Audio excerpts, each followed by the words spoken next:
In this video, I'll just briefly go through on the for loop and the while loop, and when do you use for loop and when do you use while loop.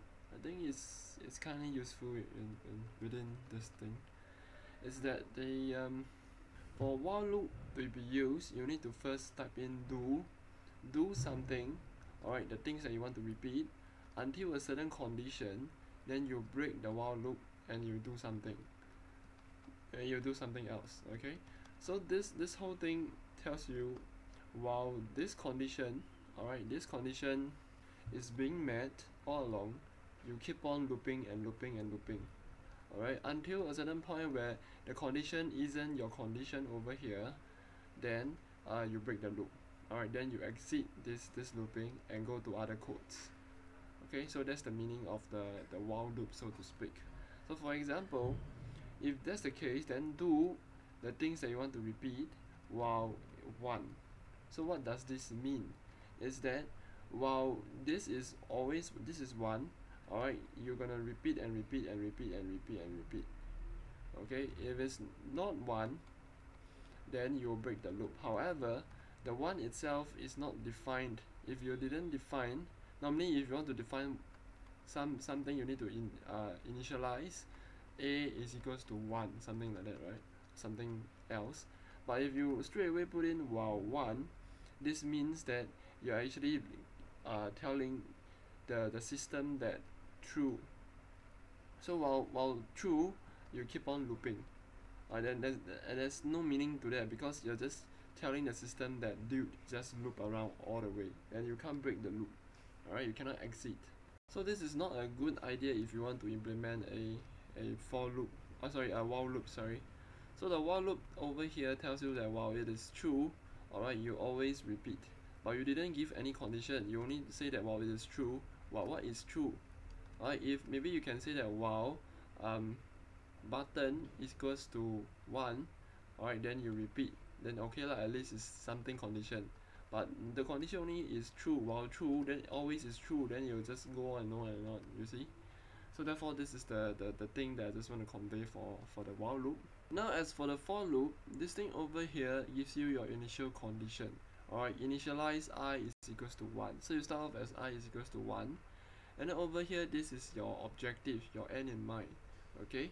And this thing over here is the process while reaching your objective. So at first you initialize I is equals to 1. Alright, so once you initialize this thing, your x will be equals to x times I, your particular this one over here. For example, I'll not go through the why do we set this, but just want to give you the meaning of things. Is that if I is equals to 1, then you carry on, and then after that you finish this step, alright, you'll loop back again, alright. When you loop back, alright, this process will increase. So initially it was 1, so 1 plus 1 is equals to 2. Now it becomes 2 already, so you have 2 plus 1 is equals to 3, alright, and things like that.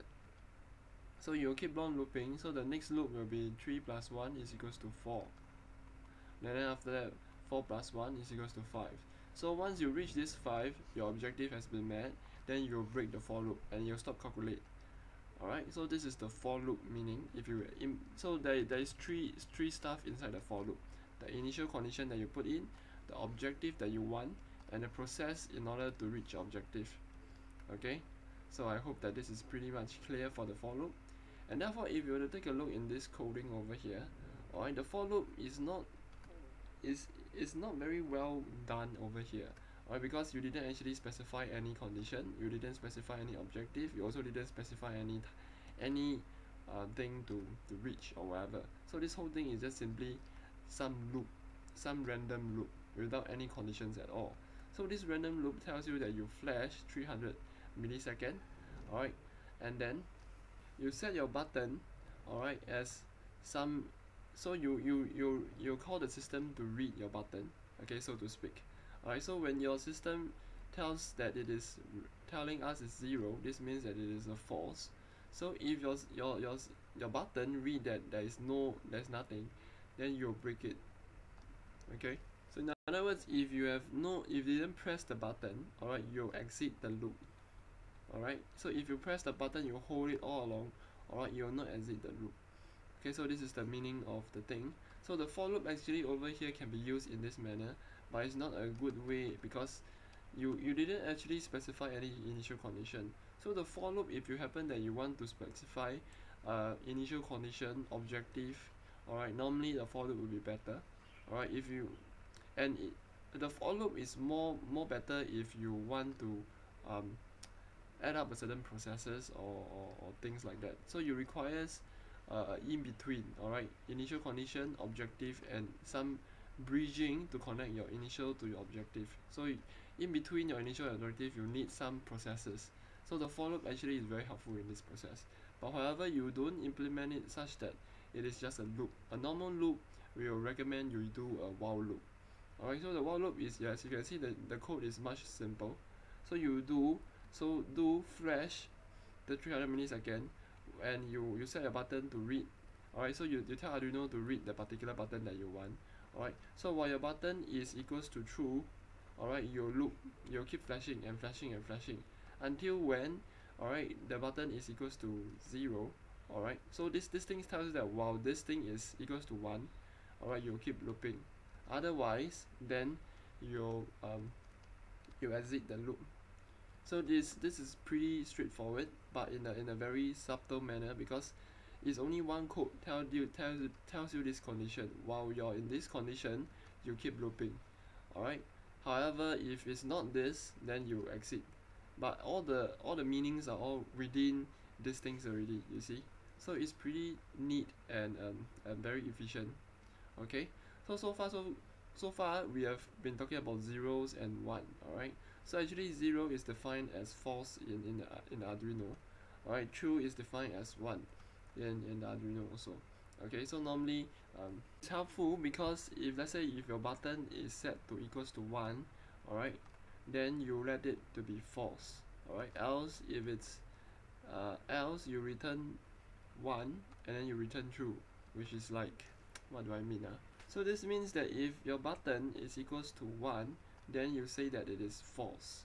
Alright, so and else if your button is not equals to 1, alright, then you return 1 and then you return true. This 1 I don't think is the same as this 1. Alright, but anyway, this code is a bit inefficient. Alright, so therefore they actually recommended to actually do this. Alright, is that if your button is equals to 1, you return false, else you return 1. That's all. So this 1 tells you that it is true. Alright, so if this is equals to 1, alright, then it's false, otherwise true. So I think that's all it is, right? Yeah, most probably. Else return 1. Yeah, seriously a bit weird, but anyway, at least you get the feel that instead of writing 0 and 1, you can actually write in terms of false or true. Alright, and that's the meaning of that, I think. Yeah. Instead of writing false or true, you can write as 0 and 1. Sorry. So if 0 means that it's wrong, 1 means that it's correct, something like that. Okay. So yeah. So see you in the other videos, I think.